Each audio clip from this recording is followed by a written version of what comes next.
American Lucha Libre. We're back here on the second episode of the American Lucha Podcast, and I have a very special guest because that son of a bitch, Jason Gallo, tweeted it out before I could get him on. But here he is. He's back in American Lucha Wrestling. Ted TKO Ireland Jr. Ted, how are you?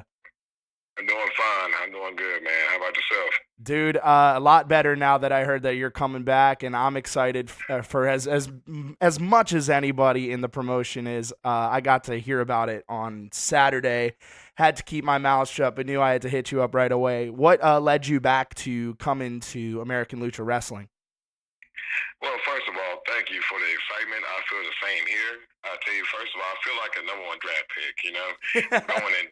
I really do, man. It just feels like, it feels good to feel wanted, you know, not to talk about it anywhere else, but I know that American Lucha, we had talks, and what led me back is to realize that there's a fan base and there's a group of people that needs me to be there for them. Because once again, I know I'm the man with the power. I know I can knock out anybody in front of me. So knowing that, being in front of this group of people that showed me love from day one, I need to get back and show them the man that they've seen from day one. Dude, if you feel like the number one draft pick, I feel like Roger fucking Goodell. So we're happy to have you. And yeah, man, it's been a while since we last spoke. I believe in like April, man. What's been going on since then? You know, April to December, wrapping up your year. What's been going on in the life of TKO? Well, first thing was I had foot surgery shortly after me and you had an interview and we last spoke. I had foot surgery June 6th. And at that time, that's my second foot procedure I had in 2 years.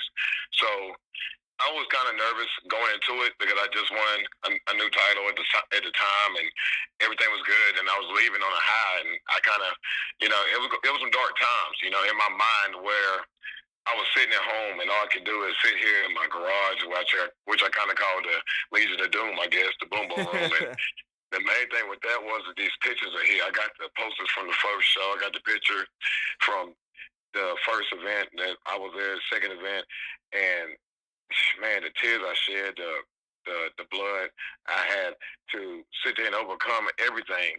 And I had to realize in my mind that, you know, I just sat here, and it just felt like I couldn't get myself back together. I really couldn't for a while. So what changed in your mindset? I know you're one of the strongest people out there in the North Carolina professional wrestling scene. So what really changed and what helped you turn it all around? Honestly, it was my daughters. My wedding was coming up soon. At that time, I got married in August. So congrats once again, just for the public now. Hey, appreciate it. Sorry, ladies. Yeah. Anyways. Yeah, so I sat there, and my kids, what it was my youngest daughter, she's Tiana, she's 3, she started making fun of me. So I'm going around the house on crutches with both my feet just in boots. I couldn't really walk, and my daughter still sit there like, I'm dead, just be funny and try to sit there and emulate me and make jokes about me. Yeah. So I was like, okay, if my 3-year-old daughter's making jokes, making me seem like a punk, then I need to get off my butt and stop feeling sorry for myself. So after that, I just got back in that ring, and I just started working. I've been practicing. I got a little bit of work in before I've been shut down again for a little bit, but that's why I'm ready for this return. I was going to say, stepping back into the ring after any injury, I'm assuming, is not fun, but like, what was it like to get back in there and, you know, kind of retrace your steps and get back to where you were before your injury? Right. Being out 3 months at the time, like I wanted to take my time. My doctor said be out 2. And so I did that, and I took a month to get back in the gym and be able to start to get some of my muscle back and get some of that memory going. But, yeah, when it got back into the ring, the first couple of things was, especially my toes were operated. I had to get hammer toe surgery, and also they had to shave down the bones of my other joints and areas. So, yeah, it was pretty bad. So when it came to a lot of the things like doing burpees or doing push-ups, I couldn't necessarily be on my toes. So a lot of the times I had to kind of modify some of the things I was doing. I was taking a little bit slow at first, but after some of the words started to leave, that's when I started to pick it back up. Definitely. So I'm one who doesn't like to pull back and likes to hit the hard questions, and I couldn't help but mention, you know, you felt like you weren't wanted, and I'm not going to ask for any names, but I just got one question. Who the hell wouldn't want Ted Ireland Jr.?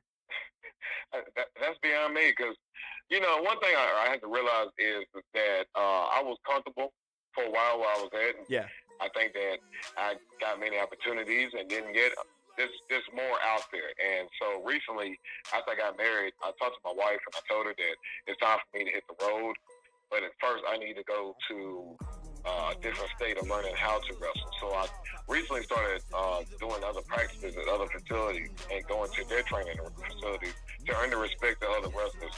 Because I think, once again, it's a cold business. I did not know going a year in that sometimes a lot of doors may be open to some, but not to yourself. And sometimes leaves you questioning why. Like, what did I do?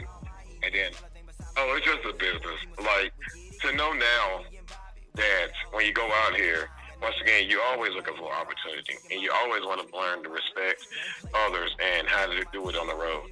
So taking these new trips I've been doing recently, I've been taking new trips to go out there and try to learn more, try to be, anyway, it's a different experience rather than when you show up somewhere, you just feel like you automatically on the card and you the man, and you already had your mind set up. It's different when you're looking for the opportunity.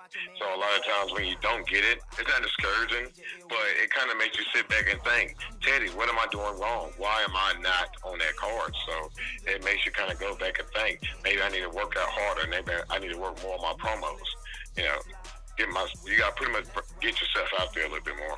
Definitely. So it's known now. You're coming back to American Lucha Wrestling, and you talked about all what we just talked about, some of the struggles you had to go through, whether it's, in the ring or dealing with injury. When you hit the ring, when you hit that American Lucha Wrestling ring, what do you want to accomplish?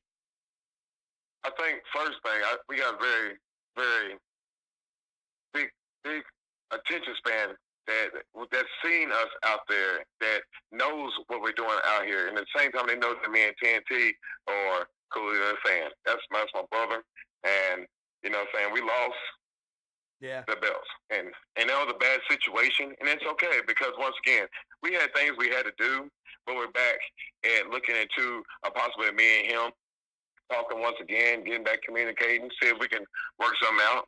Or maybe I can go a different way. I think of late, I see myself as more of a single star.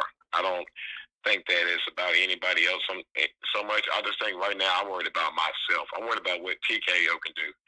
I'm bred for championships. I'm not bred to always, feel like I have to work with somebody.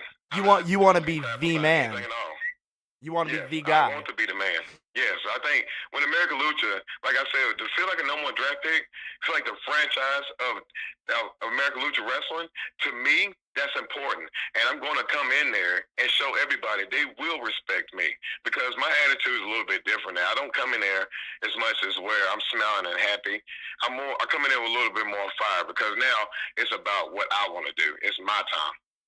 Wow, I know Chris TNT Taylor's got his hands a little bit full with John Evans, but he might want to keep his eyes out for, his former buddy, his former tag partner, Ted Ireland Jr., and what a program I'd love to see. Is there anyone else, from ALW or just anyone you, off the top of your head, would want to get in the ring with and just, show like, hey, I'm back?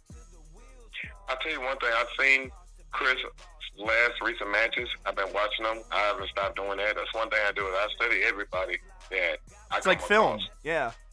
Where I have to. It's like, once again, I go to the lab, I say it, and I put in nothing but time while I say and work out and watch every single person and what they're doing. So I know Chris is on a high streak, and I'm proud of him. I got enough respect for the guy because, once again, he showed me a lot, and we worked together as a good partnership. So as far as I'm concerned, I think I want to show everybody that this young kid can go, and I really would like to go against Cam Carter one day. Cam Carter, oh my God. What a match that would be. He was at Rent Free for Your Head, our event in October, and I was blown away by him. I thought he was very talented. He walked up into the arena, acted like he owned the place, and boy, did he ever. Right, because I think with my style, see, my background is boxing. Yep. That's one thing that I know. I know how to throw hands. Now, I know with these other guys out here, I may not have the veteranship that the other guys got in the ring, but I can go. That's one thing for sure. I think everybody in the crowd knows my passion is just the same as anybody else in there.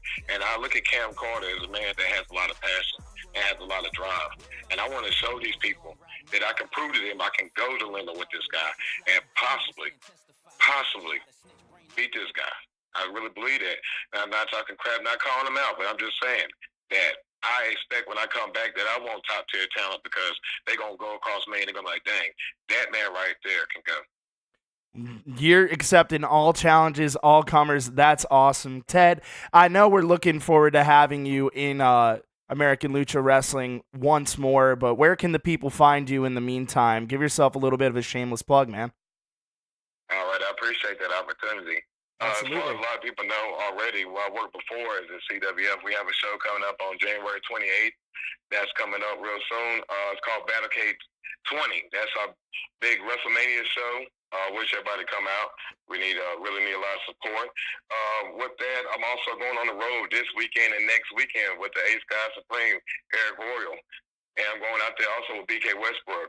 These two guys, I roll with them and try to sit there and get an opportunity. You know what I'm saying? I sit here and follow the footsteps of the Ace God and see what can happen. I know I've been in talks with other promotions trying to really sit here and get 2020 started up real fired up and let this Street King be put out there to let everybody know that I'm the man that can go and I'm the man going to sit there and bring it 100% every time. So when you're booking me, you're booking the best in the business as far as I'm concerned. But I tell you right now, when it comes to American Lucha, I know they have a day coming up real soon. See, when I'm in talks with American Lucha, yeah, we're sitting here trying to figure out the right game plan to put the franchise, put the number one draft pick into the right position. So I think that when it comes to American Lucha, pay attention. Watch Twitter. You can hit me up on Twitter and Instagram at TKO336. There you can go. Also hit me up on Facebook, TKO Ted Ireland Jr. Once again, I'm gonna start getting back out here and let people know. I've been quiet for a while because personally, I've been sitting here training hard, listening, respecting, taking my time. So when people see me come back out, they know they're messing with the real one. Absolutely, Ted. I'm looking forward to having you as much as everybody else, and I know we both got to keep our tongues bitten a little bit on what's coming up next for American Lucha Wrestling, but I do appreciate the time you take out of your day to come speak to me about this. Ted Ireland Jr., everybody. Ted, we look forward to having you back, and I hope you have a good one, man.